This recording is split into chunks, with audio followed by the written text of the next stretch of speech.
Jim Carrey et Jimmy Kimmel ridiculisent Donald Trump dans un roast légendaire.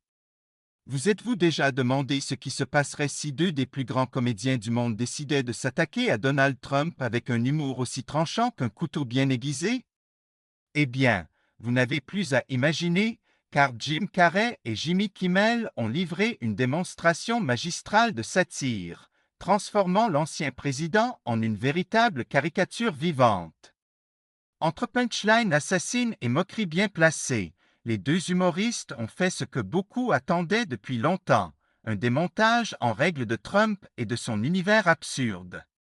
Trump est souvent perçu comme un personnage risible par ses détracteurs, mais paradoxalement, il fascine dès qu'il prend la parole devant les caméras.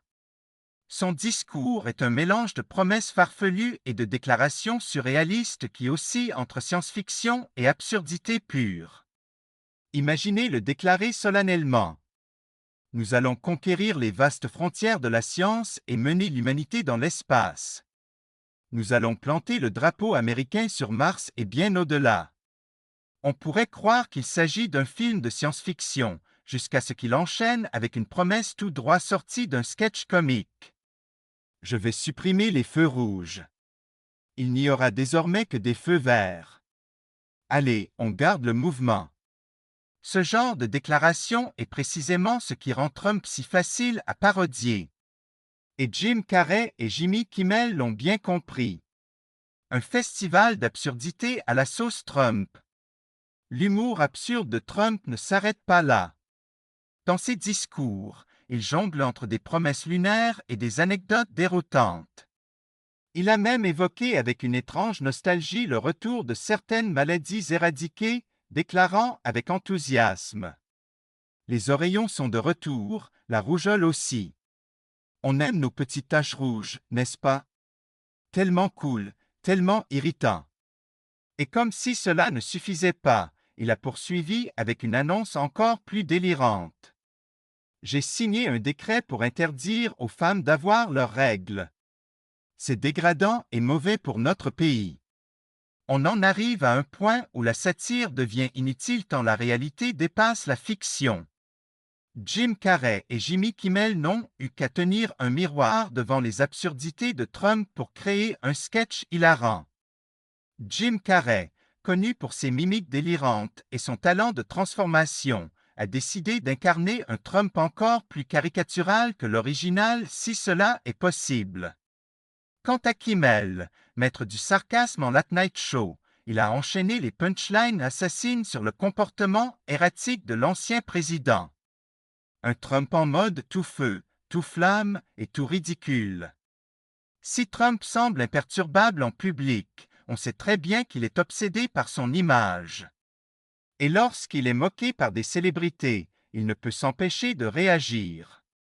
Dès que Kimmel a lancé, la Maison-Blanche a envoyé une note demandant aux agences fédérales de se préparer à des licenciements massifs, mais rassurez-vous, le majordome qui apporte le Coca Light à Trump 9 fois par jour ne sera pas affecté. On peut facilement imaginer l'ex-président, furieux, en train de rédiger un tweet en majuscule à 3 heures du matin pour dénoncer ces élites d'Hollywood déconnectées de la réalité. Car soyons honnêtes, Trump se soucie bien plus de ce que pensent les célébrités que de la géopolitique. Qui pourrait oublier le moment où il a révélé qu'il croyait que la Belgique était une ville? Et bien sûr, Melania Trump n'a pas échappé au feu des critiques.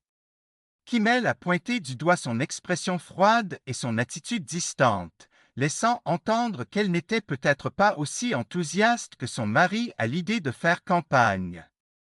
Melania flotte en arrière-plan comme une première dame générée par intelligence artificielle. Sérieusement, est-ce qu'elle voulait être là?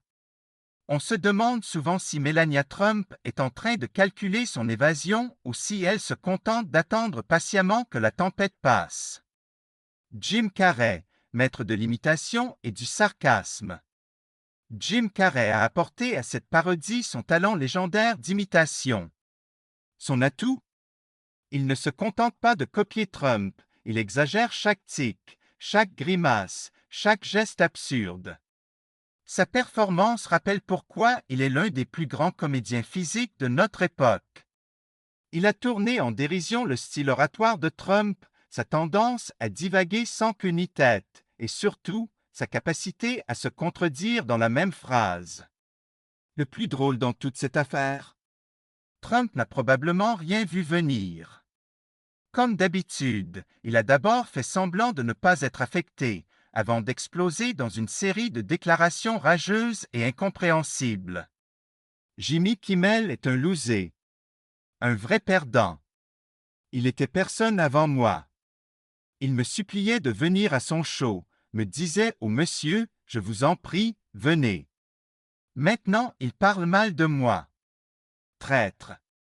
Si l'ego de Trump était une planète, ce serait probablement une supernova prête à exploser à la moindre critique.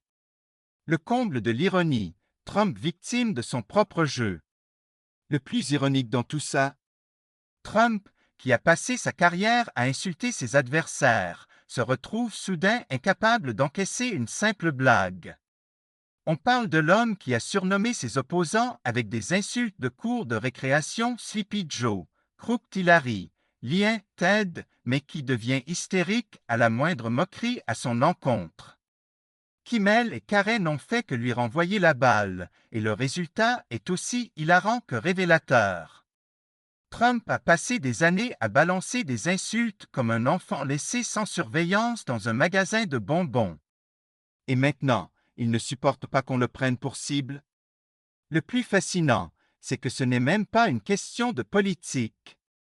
Peu importe qu'on soit démocrate ou républicain, l'absurdité de Trump est universelle.